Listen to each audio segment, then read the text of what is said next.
Well, everybody, live. This is Under the Mat Radio. This is your host, Tech. I'm here live, the last show of the year 2016. Thanks, everybody, for joining in tonight. I know we started the show a half an hour later than normal. I do apologize for technical difficulties, but we are here live. Tonight's episode will be a review of 2016 and proper have been the year 2016. The title of tonight's episode is 2016, You Can Go Straight to Hell, because this year has been very, very crazy in a lot of aspects. For us. A lot of these celebrity deaths, we all dealt with personal tragedy this year.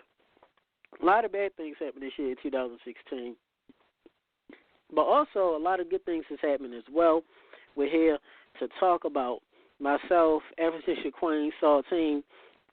Maybe Toph will be joining us. You know, it's the holiday season. A few people will be calling in talking about when 2016 comes to mind with some things that stood out in the world of wrestling. A lot of bad has happened, some good, pop culture, sports. Here to talk about it all. Anybody that wants to call in and talk to us about it, give us your thoughts. Let us hear you. Please call in at 347-677-1862. That is 347-677-1862. Tweet us on Twitter at tech_UTMR. Of course, follow us on Facebook, Under the Mat Radio, and our like page, the official Under the Mat Radio / Under the Mats Communications LLC. Our Instagram is Under the Mat Radio, all one word.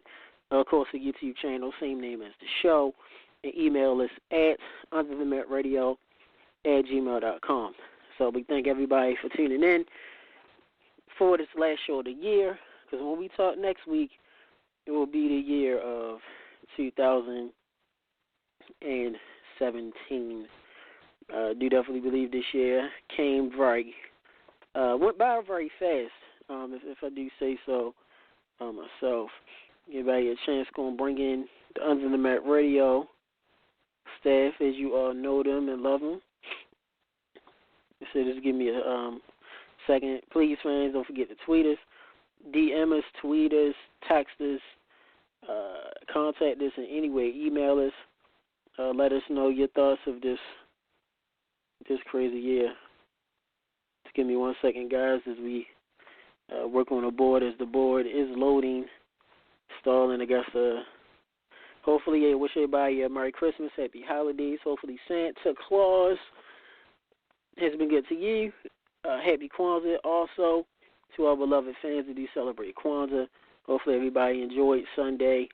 And if you don't celebrate Christmas, then happy holidays. If you don't celebrate holidays, then just happy Sunday. Happy December 25th as well. We're going to bring it right now. Everton Shaquane, how you feeling today? Here, 2016. I'm just waiting for it to go. Yes, it is. Tell everybody how to contact you on Twitter. You can contact me on Twitter at Butterfly206. That's BUTTAFLI206. Thank you. Saltine will be calling in momentarily, guys. Before we get started out talking about the vast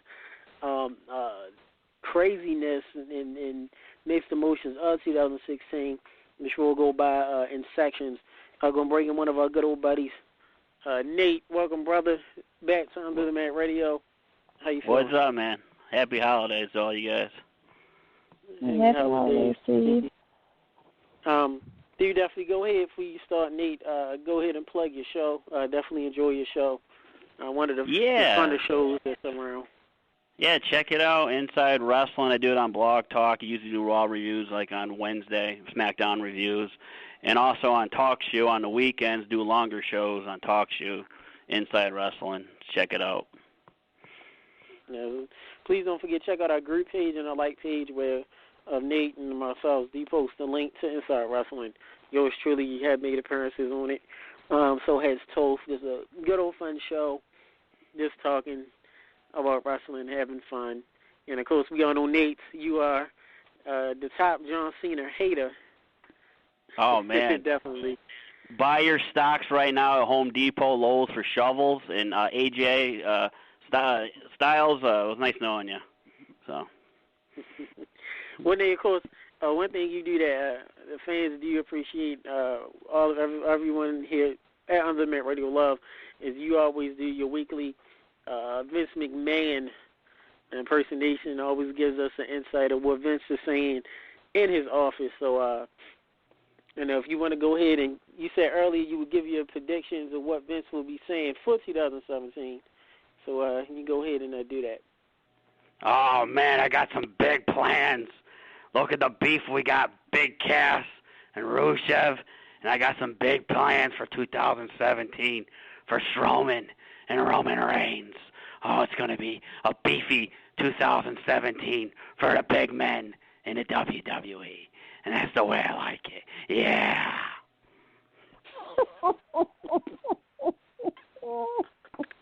Thank you for that. Oh, man, I'm done. So, Vince, to ask you, what about, you have the Rumble coming up. The tagline is Remember the Rumble. You got Brock Lesnar being in the Rumble. He hasn't been in the Rumble, I think, since, 2004, I think it has been. I think it's been over 12 years or so. Goldberg has been the same. How do you see the Rumble playing, and how do you plan to have the Rumble going about? I don't know, but I tell you one thing. Going to be a lot of beef in that ring. Brock Lesnar, Goldberg, and all the rest of the guys. It's going to be a sweat fest. Pat Patterson, he's feeling himself behind me right now. It's going to be great. Like I said, I got some big plans. Maybe The Undertaker, he might win the Rumble, and then we'll see where we go from there. But Royal Rumble's going to be great. And then after the Rumble's done, Big Cass is going to meet me in my office because I got some plans for Big Cass after a Rumble match because I'm going to split them up. Him and Enzo, I ain't going to be a team no more because I want that beef all to me in 2017. Yeah.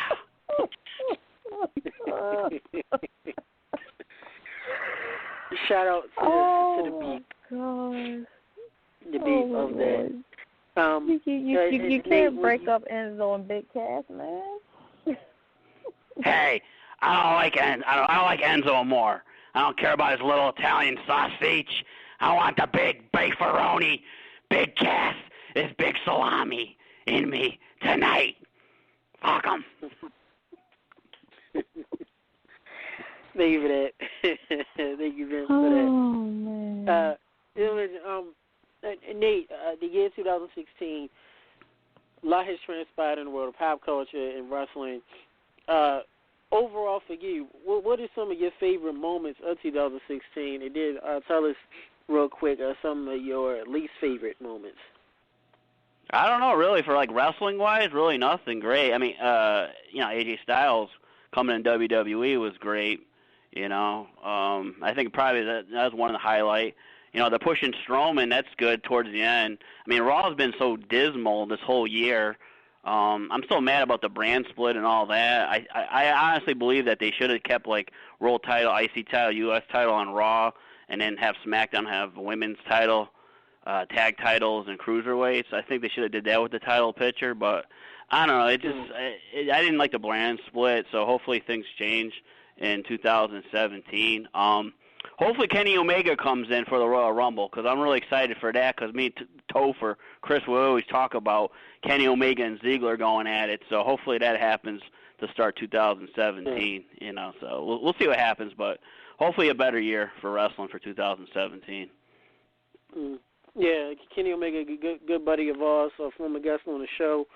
I wouldn't mind seeing him in WWE. Thing I fear is that because we all know Kenny Omega's moveset, derivatives from Street Fighter and a lot of video games, and now you have Xavier Woods is kind of going around already with WWE using the Hadouken punch. I'm a little fearful that we may not get the Kenny Omega that we all love and enjoyed over the years if he does go to WWE. But hey, I mean, I had that same fear about Daniel Bryan before he went, and that turned out pretty well. Yeah, I had to retire Bryan because I had to push Roman Reigns because I love that wet hair from Roman Reigns and that body chest protector too. Yeah. we had to ask D'Lo Brown as far as the levels of chest protectors. D'Lo Brown, of course, had the best chest protector in the history of the business, and now you have Roman Reigns for some reason wearing the chest protector. One of us. One thing I never got is Roman Reigns is in the match. I mean, we've seen this time and time again. How is it believable for us that a guy that wears a chest protector or a vest, you hit him in the back with a steel chair? Wouldn't the vest absorb the shock of the steel chair? So how are we supposed to believe it really hurt? I know that we were talking about that with the kendo stick and the chairs and stuff. How about you rip off the chest protector first and then hit him with the chair or the kendo sticks? It's so stupid. Yeah, I know, but I don't know. So no, go ahead. No, go ahead, Nate. Oh, no, I was going to say, I mean, there was actually like a petition online. I think it was a joke one, but remove the chest protector from Roman Reigns or something like that. So, I don't know. I'm thinking back in the day, remember with Bret Hart, with Goldberg, he speared him. He was wearing that metal plate under his shirt. I was like, maybe, so they should do something like that or something, but whatever. They need to turn Roman Reigns heel. This guy getting booed in every city. I can't stand it anymore with his Roman Reigns face. They need to turn him heel. I mean, it's over. He's fine just the way he is. I understand how you feel, but they're not. They can't turn Reigns heel. I mean, he's seen it too. He sells a lot of merchandise. The kids love him.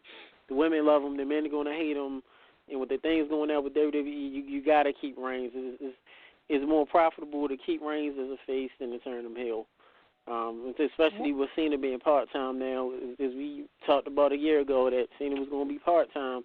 You got to have somebody that's consistently going to put butts in the seats every week, especially on Raw. Good Lord, with the crap that's Raw right now. You got to have a Roman Reigns. Love him and hate him. He's going to put butts in seats, and he's one of the saving graces now for Raw. Well, I mean, yeah. Well, I mean, put him in some Head and Shoulders commercials, shampoo, maybe some tanning lotion commercials or something. I don't know. But it's not working. I mean, Old Spice commercials, something. He can't get over. He's got to start walking old ladies across the street and helping girls sell Girl Scout cookies. And I still think he won't get over as a face. So, but I don't know anymore.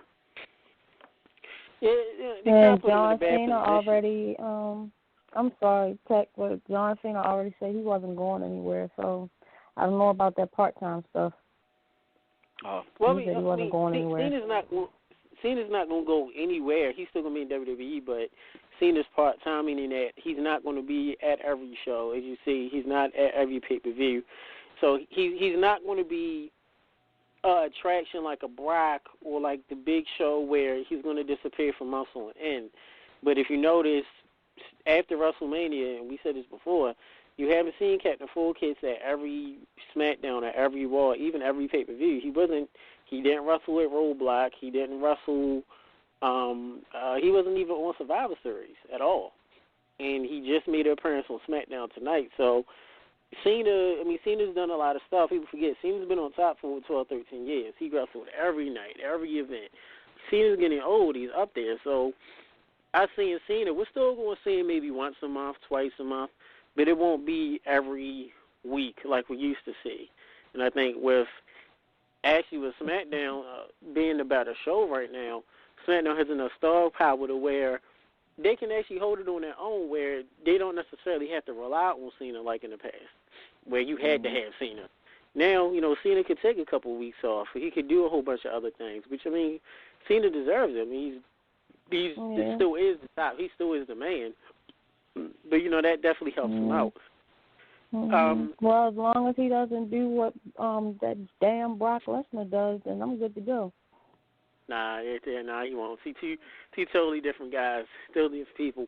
Nate, things that you dislike. I know this is going to be topic, because I know your time was limited. I know you all are busy taking care of things. Things that you dislike this year, 2016. I don't know. The way Raw's been booked has been pretty bad. And like I said before, with the brand split, I don't know. That's basically it. I mean, there hasn't been too many things I really didn't dislike. I mean, like I said, the brand split thing, I didn't really like how they did that. and is how bad Raw has been, for the past year or so, and some of the booking decisions and stuff like that. But I don't know. So let me get this straight about John Cena. He's only going to be around like once a month, twice a month. So we just call him the Menstrual Man. Is he going to bleed for 5 days? Will he die after? Oh, God.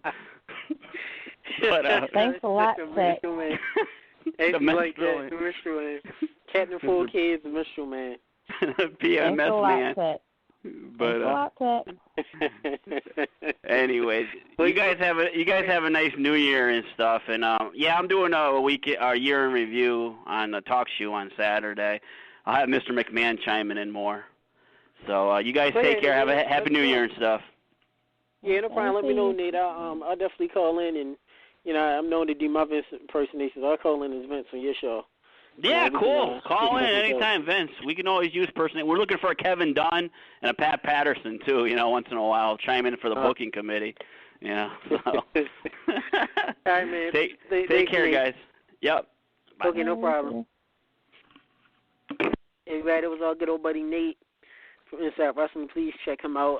His links are all on our group page on Facebook. Definitely very funny show. This is a funny show to talk about wrestling and have some fun. Sorry, I'm getting some text about 2016. Someone says, 2016, I hate you, go to hell. Someone else mentioned 2016. Shout out to Johnny Knockout, former guest on the show, who said, rip my goldfish, 2016, damn you. So now here we lost so many people. Goldfishes are dying, people's dogs have passed away, people's cats. It's definitely been crazy. Definitely been crazy this year. Yes, it has. Now, while we wait for Saltine to call in at 12, and a few other people, SmackDown. I don't know, I said your Queen SmackDown was on tonight. Give us a little insight on SmackDown and what happened. There had some talks about Cena being upset. He was basically saying he was upset because people thought he was checking out, and he, basically explained to everybody that he wasn't going anywhere. He never has and never will. So basically he was, saying he ain't like The Rock. He ain't going to be going off and staying months at a time and then, and then coming back. And that's about it. And then he put in his bid for whoever won the triple threat match for the belt tonight. He was going to put in his bid to go against them at Royal Rumble next year. So tell us about that triple threat match. It was AJ Styles versus Dolph Ziggler versus Baron Corbin. How did that turn out? Actually, that was a very, very good match. It was they SmackDown did their thing tonight. It was really awesome. I mean, you can't say not one bad thing about that match. I mean, of course, Ziggler and Styles are trying to put the big man down. They did a couple of times, and then they went after each other themselves, and it was just like pound for pound, man. It was it was off the hook. It really was. Who came out on top? And that would be AJ Styles. Oh. But I mean, each man did put their all into that match, though.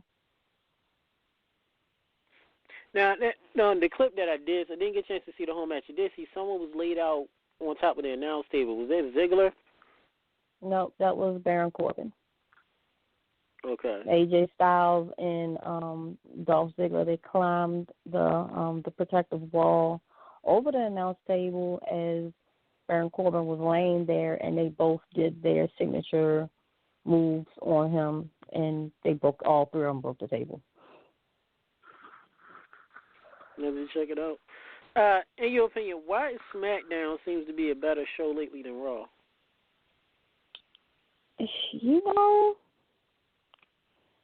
I'm still trying to pinpoint that one, but maybe it's because Shane is in charge of it.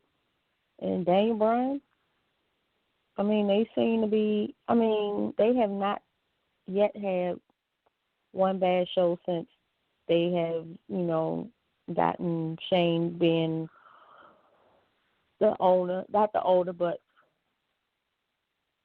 excuse me, in charge and having Daniel Bryan as general manager.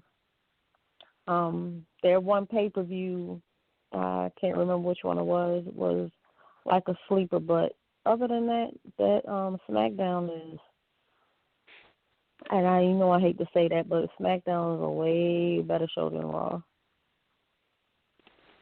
Now, I'm not sure what Stephanie and Triple H are doing, but they need to get themselves together. Yeah, to me, it seems like SmackDown is more bright, it's more vibrant. Seems like it's more passion. Not to say nobody on Raw is more passion, but it seems like it's more of a fun show. Mhm. It's more of a fun show. What else happened tonight on SmackDown that you want to cover? Well, we did see the tag team title change hands tonight. You had it was a Four Corners tag team title match. You had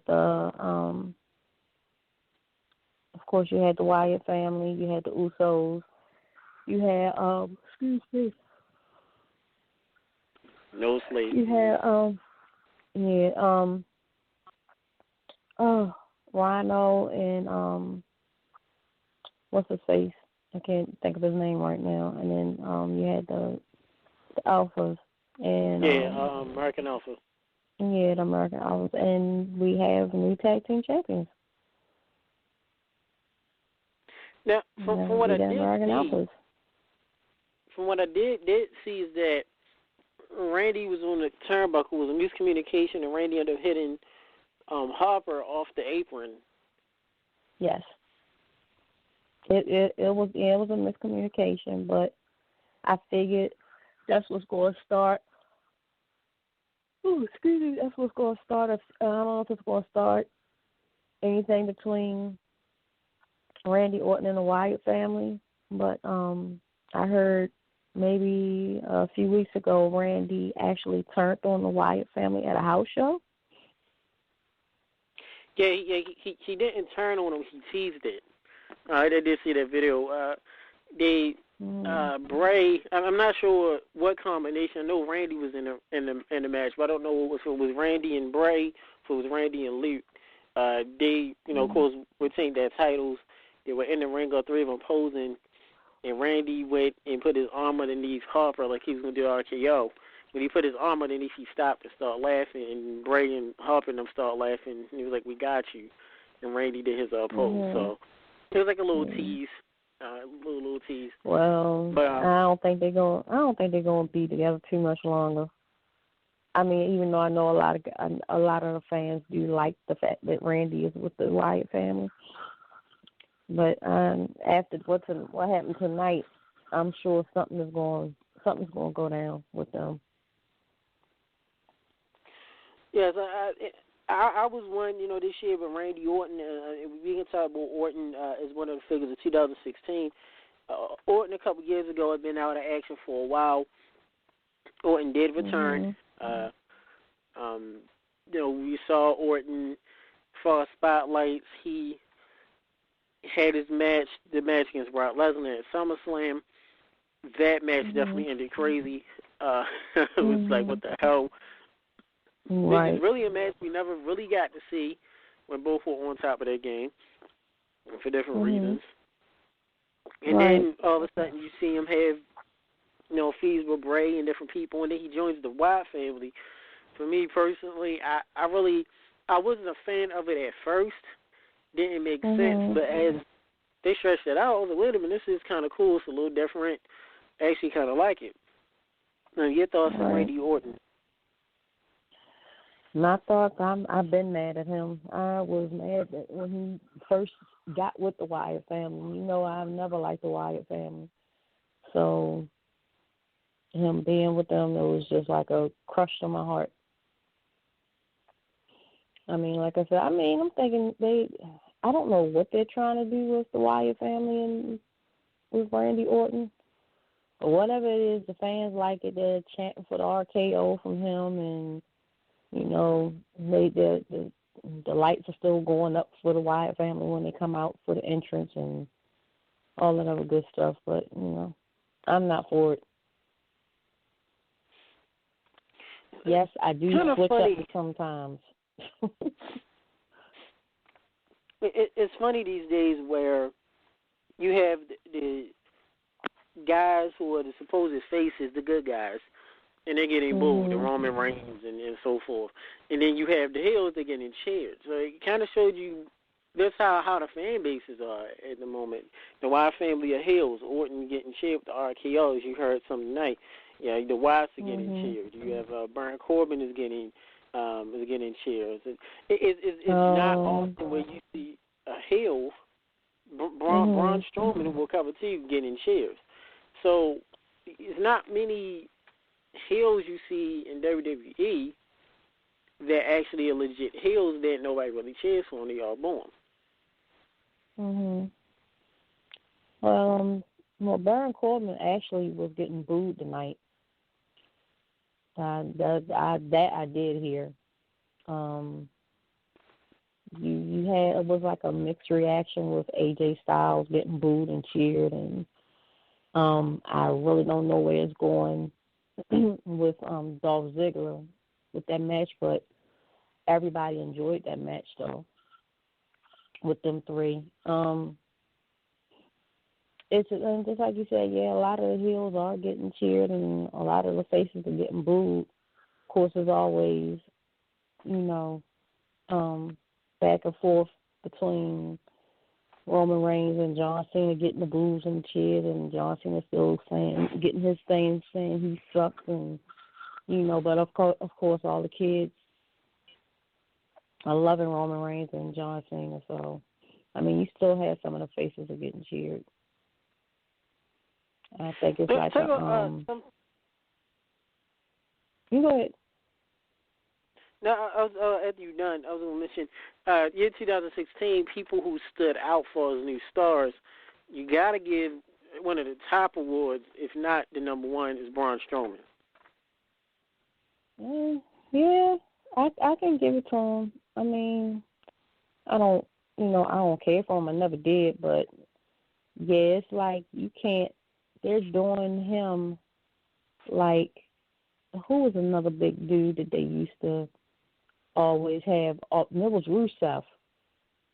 Always getting the wins and, and always beating somebody and can't never be taken down and this, that, and whatever. And that's the same thing they're doing with Braun Strowman. They're letting him run him up. Gets a hold of him. And so they have him face Cena, and then after that, pretty much goes down the drain. Well, the thing about that is Strowman is not on SmackDown, so John Cena can't Which is good. So I don't know who actually on Raw can take out Braun Strowman. Only other person I could see doing that is Rusev, possibly. Not maybe Roman. What hair? Roman Reigns. Yeah, I just said Roman. Yeah, I believe Roman Reigns. Yeah, they could take him out. But see, we got to see how. I don't know about that one. Which which we'll talk. What's our lead on the show about our thoughts of 2017 predictions, but with Strowman, they're giving him the big monster heel push, which I really enjoy. He's came a long way. I mean, he looked green when he first came with the Wyatts. He just looked like lost, which it reminded me of how Batista first started looking when he first joined Evolution. Remember, Batista was botching everywhere, and they kind of groomed him and helped him out. Braun Strowman, big monster guy that using him perfectly as a monster. He's not going to do 20, 30-minute classics. He's a big monster. He doesn't need to. He's not going to do a Steamboat or Flair match.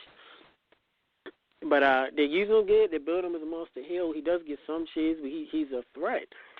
and they're building them to where who is going to stop them? And with Raw, it's not any big guys. Of course, down the line they might, download Big Show or Mark Henry like they always do. The AARP class of WWE. We haven't even seen them in ages. I've seen Big Show come back one time. I've seen Mark Henry come back one time. I mean, they've been in the company rarely for 20 years.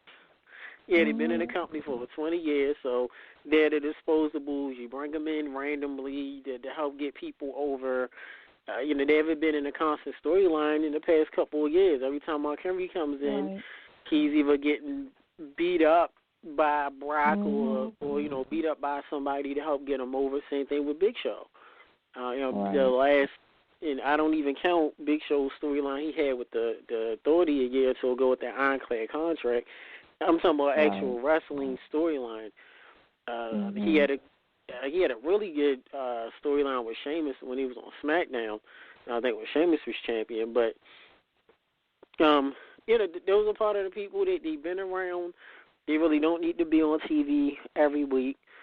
Of course, they can bring them in to help make Braun the big force that he is, to put out Big Show, who's just recently said he is now weighing to 396 pounds, and even to Mark Henry, the world's strongest man. So, give big ups to Braun Strowman. It's really been his year. I'm looking forward to seeing how they use him in 2017, especially with the Rumble coming up, because now you get to see him face-to-face with some other big people. And you have a Goldberg, you have Brock, you have Braun, and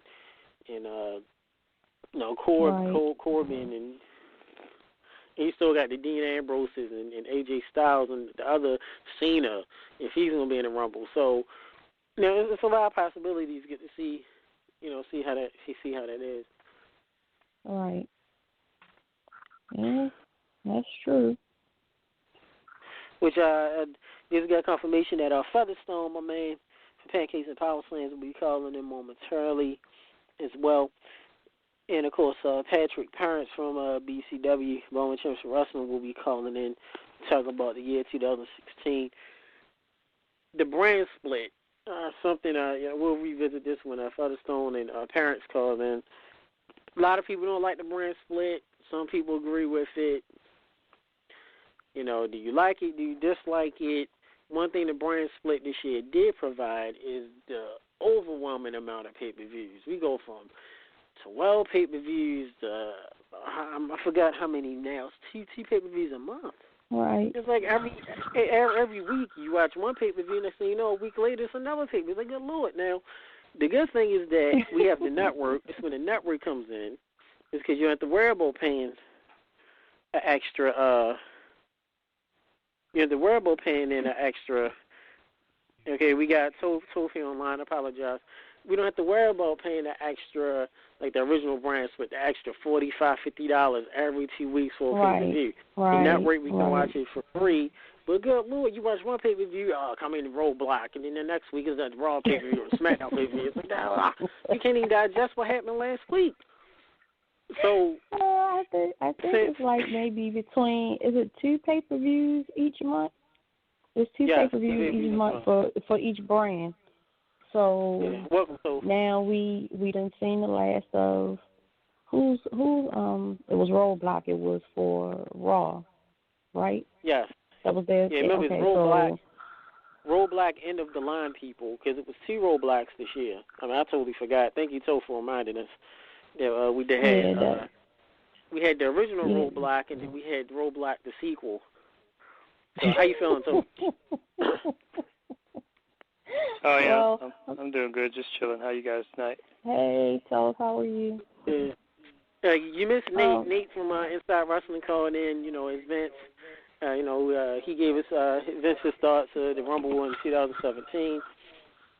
And now we have you as well going over some things.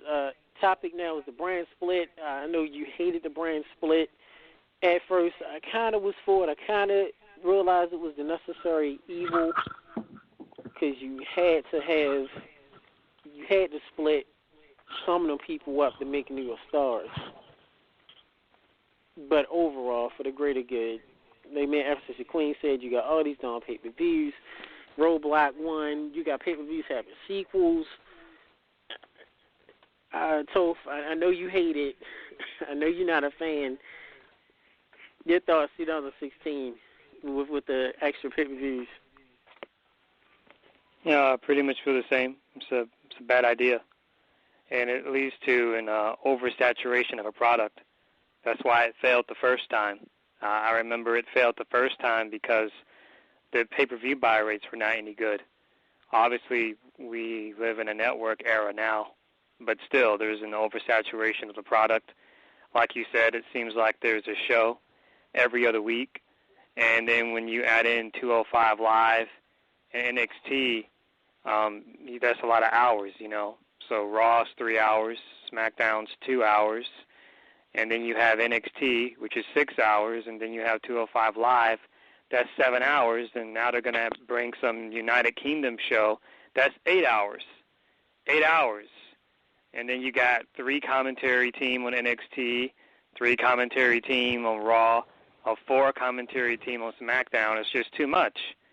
So then if you're a wrestling fan that watches other stuff, that's, you know, if you watch TNA, Ring of Honor, whatever, there's so much WWE, you're too burnt out to watch anything else. So that, to me, that's really what it's about. It's really just burning out folks from anything else other than WWE. If they wanted to do a brand split, like if they're trying to make new single stars, that's fine. But their roster that it is right now, their roster is not big enough for a tag team division to work. And as we definitely have seen, their women's roster is nowhere near big enough for a brand split to work. Like, look at Raw right now. Like, a lot of fans are upset about how long Sasha versus Charlotte went. And to the fans that were, you know, saying that, I said, well, who else are they supposed to use? They can't use Nia Jax. She's new, so they got to build her up. They can't use Bayley because they're focusing Sasha as the top face. And then Dana Brooke sucks. Paige is too busy getting coked up with Rio, and Alicia Fox is just there. So that just narrows down your roster to like 3 chicks. Girl. Yeah, well, you know. Well, they actually just paired Alicia Fox with Cedric Alexander. Right. So they're just now doing something with her, right? You know. So if you look at and then you look at SmackDown, right? Then you look at SmackDown, you got Natalya, who's your veteran, and then you got Carmella, you got Nikki Bella, you got Alexa Bliss, and you got Becky Lynch, and then Naomi, who's just there. So, like, you look Naomi, at both yeah, she is just there. She's just there. Wow. Yeah, so if you look at both rosters, female rosters, that's like 6 chicks per show. That's not enough. That's like what TNA is doing. And if you have epilepsy, you can't look at Naomi's, no, seriously, if you have epilepsy, you have eye problems, you really can't look at Naomi's entrance because there's so many flashing lights. What the hell is going on here? It hurt my eyes. Actually, that's going to be a problem with Nakamura's entrance, too, when he comes to the main roster, because some of those lights on his intro are kind of crazy. But in the long run, the brand split, it will work 2-3 years from now, because what's going to happen is a lot of dudes down in NXT, they'll get caught up. And then when that happens, you know, the rosters will finally, you know, have a lot of people. The problem is like, what do you do in the meantime? You know, so since there's only so many chicks on the roster, well, let me rephrase. Since there's so few people on the roster, as you guys have seen, they have to prolong feuds, and they're going a lot longer than they should go because they don't have anyone else to do anything. So, like look at The Miz right now. The Miz is Intercontinental Champion, right? What person on the roster is going to take the Intercontinental title off of him? Like, look at the SmackDown roster. The mid-card is ass. Ziggler did it already once or twice, I believe. You know? Like, who's going to take the belt off The Miz? Yeah, we feel like he should. They just need to... Miz thinks he's Hollywood royalty right now.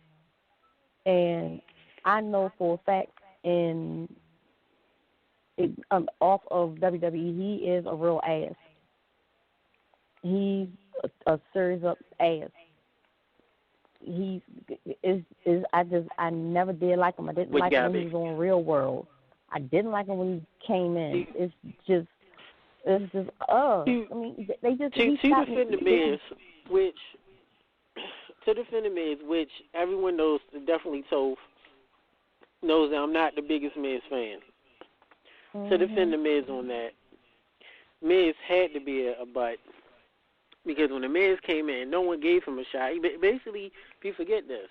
Just like Foley had to fight his way to get on top, just like Daniel Bryan had to fight his way to get on top, so did the Miz. So when the Miz showed up, everybody crapped on him. They didn't give him any chances. They screwed him over.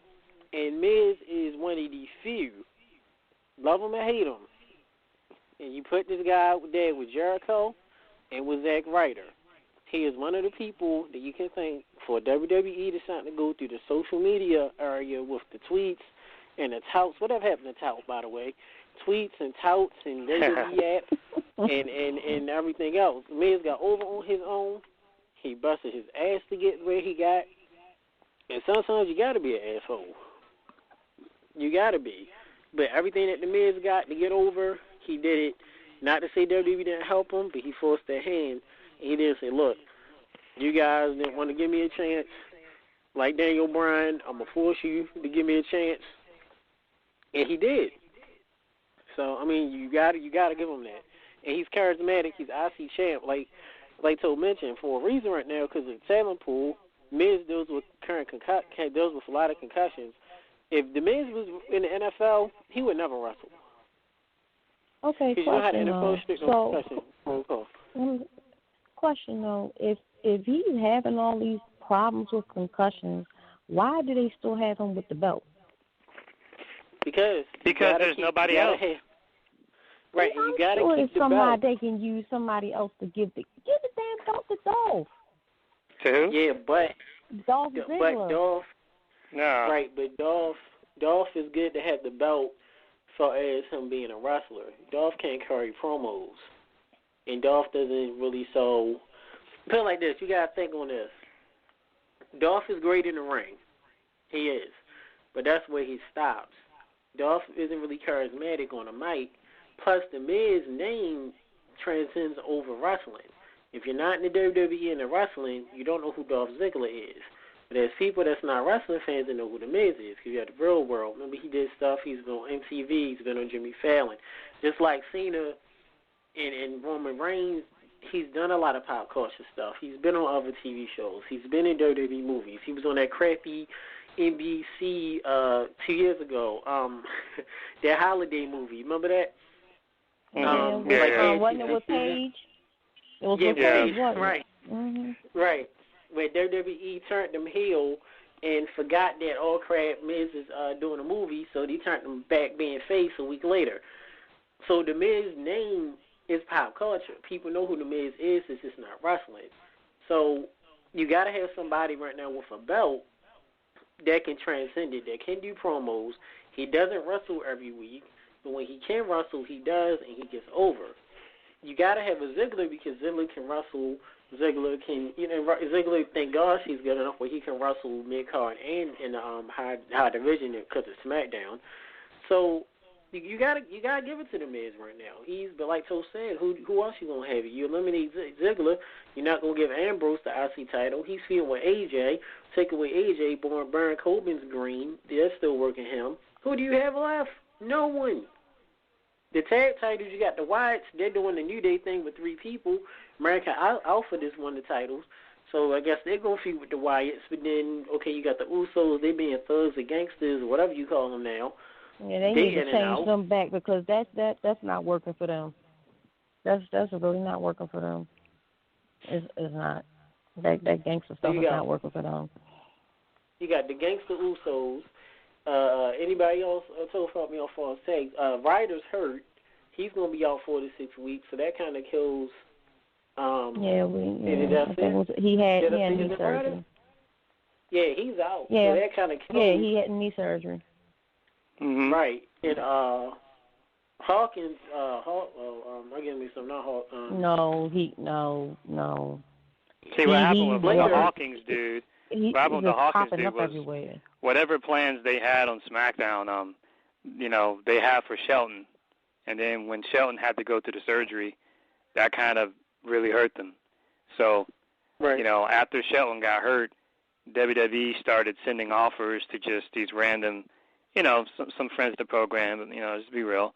They sent out some offers to some low card guys, just to put some bodies on TV. Jinder Mahal, he's on Raw, and Kurt Hawkins, he's on SmackDown, and I heard some stories that Drew Galloway, his TNA contract's about to expire, and he implied he might be coming back to WWE soon, so that's cool.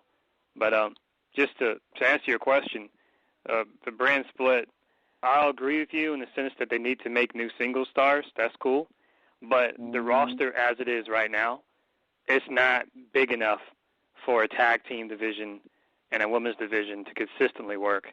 The tag team division, you can improvise because come worse, you can just put two guys together and make a team like they did with Sheamus and Cesaro, or like what they're doing with Orton and the Wyatt family. But the women's division, they're the elephant because literally each division has 6 chicks. And out of the 6 chicks on both shows, only 3 of them are actually being used. So that's a flop. The women's division, I'm not going to take that seriously, probably until 2018 or 2019, because by that point, enough of the NXT chicks will be called up, or maybe both rosters will have 10 chicks equal, But it's ridiculous, man. Maybe learn better English. Yeah. And with Eve, they keep bringing her in, taking her out, bringing her in. And won't you just delete her altogether? Because she can't wrestle. She don't know what she's doing. And you already see what they're doing. Put her behind back down at NXT. Why keep bringing her up? Yeah, and you already see what they're doing with Emma. They're already giving her the Brodus Clay treatment, where they're saying she's coming this week, and then they hold back and say, nah, she's coming next week. No, she's coming the week after. They keep postponing it because they don't know what to do. So let's say Emma does debut, right?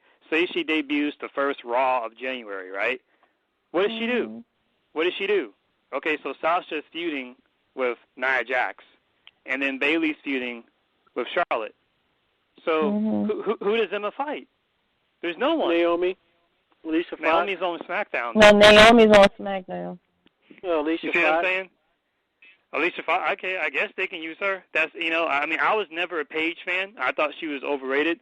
But Paige, her personal issues have really hurt that division because I could really see Paige her presence is missed on Raw because if they were to debut Emma, if she was to debut next week on Raw, I could easily see Paige having a fight with Emma. Or if for whatever reason, if they traded Paige to SmackDown, someone like Naomi could really use a feud, and there's no one there, And on NXT, you got that Ember Moon chick. She's good, but there's no one for her to beat to build her up to beat Asuka. So there's something missing in the women's division. There's not enough talent there. I think the women's division is really suffering the most from this brand split. Yeah. Well, if Paige, you get herself together, stop trying to go shack up with some damn body that ain't even on WWE no more. If you have watched Total Divas, she's causing a ruckus on there.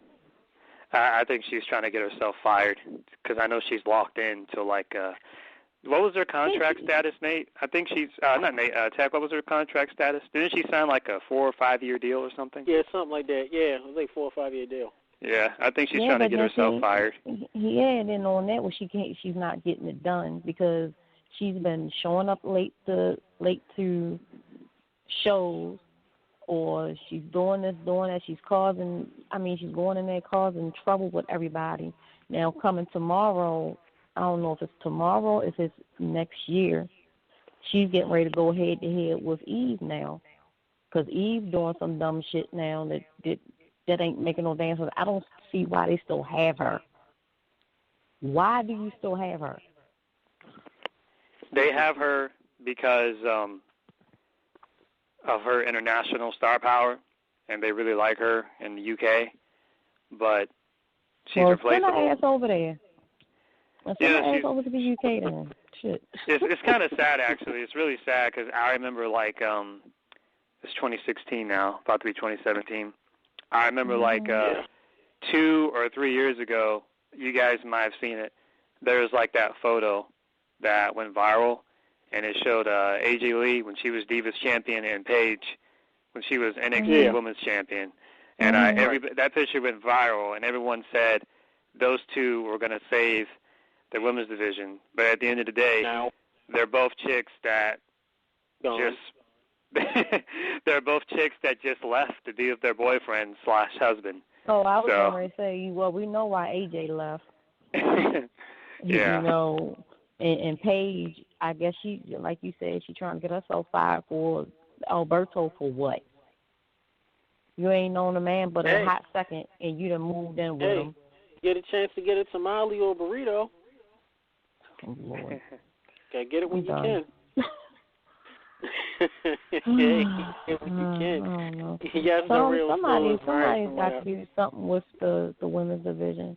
Man, they need to give Naomi a chance for the damn belt. That girl done been in there and busted her ass. What really hurts the women's division is like a lot of... Yeah, what really hurts the women's division is like a lot of chicks that they could call in. Black, but she's friends with Snoop Dogg, and she got cred. So yeah, they gonna help out. You gotta be black with some kind of backing. Snoop is her cousin, but dang. Exactly, and how many appearances that Snoop done at WrestleMania, on Raw? She got that tie-in with Snoop Dogg, or Snoop Doggy Dogg, and everything else, and they gave Sasha the title. And Naomi is married to one of the Usos. Naomi's married to one of the Usos. Usos are Snoop Dogg. Exactly. People know Snoop Dogg. Like I say, it's pop culture. He's a legend. He helps out WWE. He brings in outside fans. Sasha's black.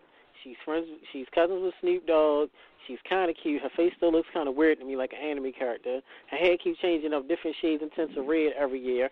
But hey, she can work in the ring and they give her the title. Fuchsia. Well, you know how I feel about that, man. WWE for me, I feel like and this is something we talked about privately off the air, Tech. I feel that WWE has always disliked natural beauty, and a lot of times, of course, a lot of times when they hire these females, they have to change something about themselves. They have to change their hair or get implants or something. And the most obvious example would be Layla.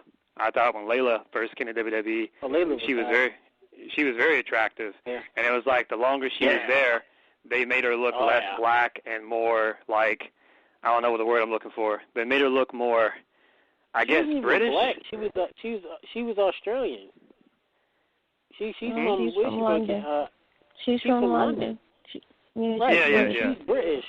Yeah, but I feel like that crinkle, that curly, natural crinkle that was her. They straightened out her head and they started making her. They had her talk like with an accent and stuff, but I feel like an accent. She already had one. What are you talking about? They made her accent like way white girl that she was with Michelle McCool. Oh, okay. Yeah, they changed it up. Okay. All right, I feel like if everything that Naomi is, I feel like if you took everything that Naomi is, like her cheerleading background, her body and her character, I feel like if you took everything about her and like you put it on a white girl, she would have been like a 4-time women's champion by now, or like a Latina girl or something. Yeah, she's been in it for how many years now?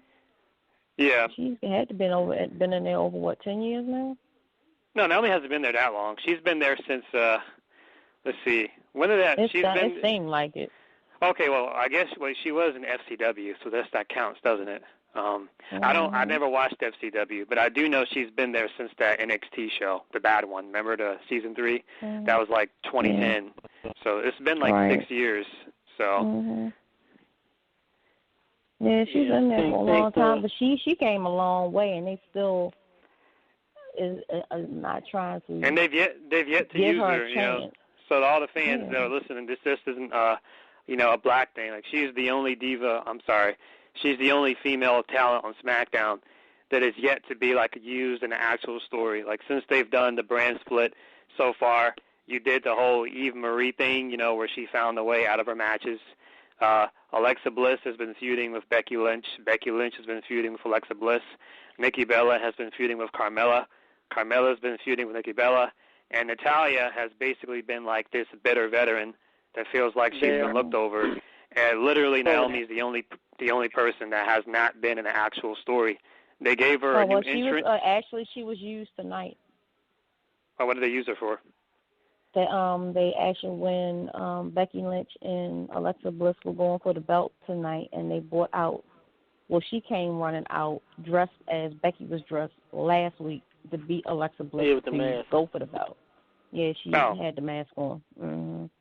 Yeah, they're going back to the whole Black Scorpion angle from back in 90, 91. Shout out to Babe Mouth, who they say, Toph, I think the word you was looking for, they made her look more European.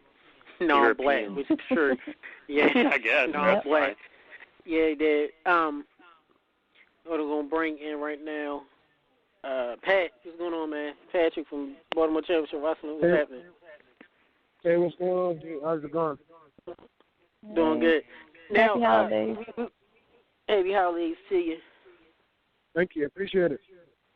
We gonna bring up another topic, which I know FCC Queen and Toph is gonna love. 2016 also brought us the Cruiserweight division. Mm-hmm. Yeah, the Cruiserweight division. Well, that's more Toph. Which I know. I think Toph is upset about the Cruiserweight division. we know Toph got the reason the Cruiserweight. So before Toph going about the Cruiserweights,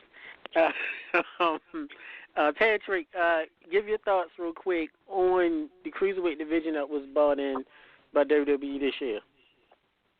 I think I should have stayed in NXT. The Cruiserweight Classic, in my opinion, was some of the best wrestling I've ever seen. But obviously, just like most things, they get brought up to the main roster because it's televised and you have so many different policies and rules and markets to adhere to. I think it got really watered down. And that kind of turned me off for it. I mean, I think it would be a success because it brought a different element to Raw. But I don't think it's been as efficient or effective as they would have liked it to be. I personally gave it maybe like another year or two. And it'll probably just dwindle to the side, in my opinion. So I'm actually, I like the matches sometimes, but it's just too much with the ropes and the special ring canvas and the color scheme. It shouldn't have been segregated off, in my opinion. It should have just been integrated as just a regular, normal part of the show. The special treatment and such just kind of gives it a phony feel. Like it's trying too hard to get it over, in my opinion. That's kind of my perspective on it. And they got that darn Power Ranger Zeo looking. What is that thing? Is that a ninja or like a karate fighter that they got on the T05 Live? What is that thing? So what is that? I haven't a ninja? even watched 205. Yeah, that. That was intended to. It was intended to be like a Street Fighter sort of thing. That was the vibe they were going for. Right. Absence the Queen. Your thoughts of the Cruiserweight division that I say by this time next year we'll be talking about how we remember the Cruiserweight division. Yeah, they're not using them right. They're not using them right at all. They shouldn't have never brought them up to the main stage. They should have did what they're doing now for them to have their own little show, because they're not using them right on the main stage at all. And of course, Toph, real quick, I know you hate the Cruiserweights. Oh yeah, I'm not going to go into detail about that. The Cruiserweight division is a flop, and it'll never work as long as Vince McMahon is alive or is in charge of creative. So that's pretty much all I got to say. Like I said, I do want to give a shout out to my baby mom that is listening. She did mention how that SummerSlam match with Orton and Brock was crap and gay, which was true. One of the many letdowns of 2016 with wrestling. Goldberg made his return this year in the year 2016. Out of breath, old man Granddaddy Goldberg Kane defeated Brock Lesnar in 60? What was it? 83 seconds, I believe. Yeah, I think It it was wasn't even that or long. something like that. It wasn't even that long. Goldberg returned. Glad Goldberg came back. Goldberg still did look good. He did botch a little bit, for the 2K17 video game. Well, as Brock called it, he botched. He called it 2K WWE 17. That's the new name of the video game. It's really WWE 2K17, but when Goldberg botched on Raw, said, I'm glad to be here, 2K WWE 17. Can't even get the name of the game right. But, guys, your thoughts of Granddaddy Goldberg's return? Starting with you, Toph. I thought it was good business.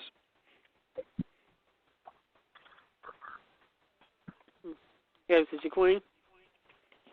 All I can say it's about time. Took them long enough to bring him in. What about you, Pat?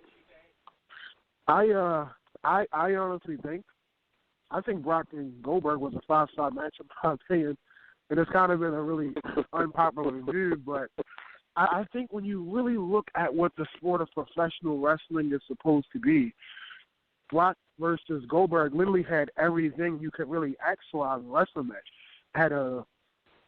If you consider the flop that was WrestleMania 20, you're talking about almost a 12-year build in a sense, because a lot of people were the second match couldn't have possibly been worse than the first, so you had people looking forward to it.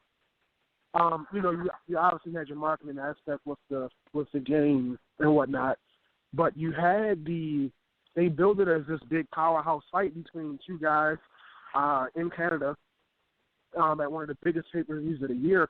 So from a promo and storytelling aspect, I think it had everything that you will want to see out of a professional wrestling match. This isn't UFC where we want guys to go in there and, see who can whip each other's ass the worst. The storytelling.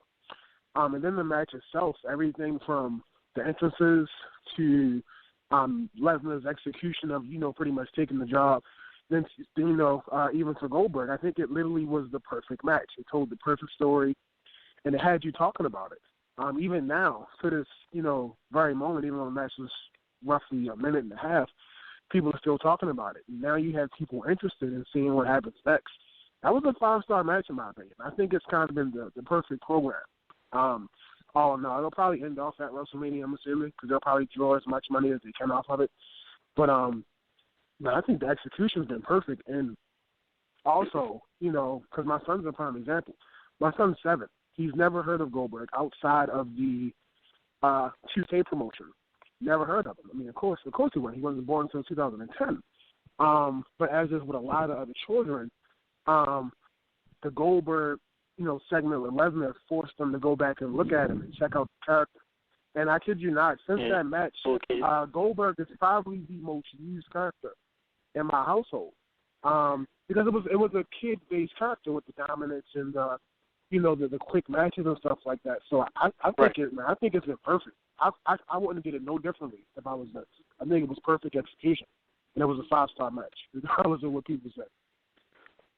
Yeah, I agree with you. The 4 kids in America that not old enough to know about Goldberg and, or should we say, so for Bill Goldberg, who he used to be named as. Remember that on Nitro, Bill Goldberg.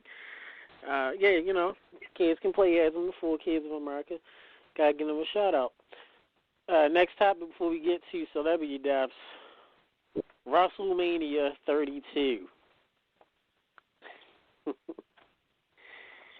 Shout out to my good old brother Brian Zane, who runs one of the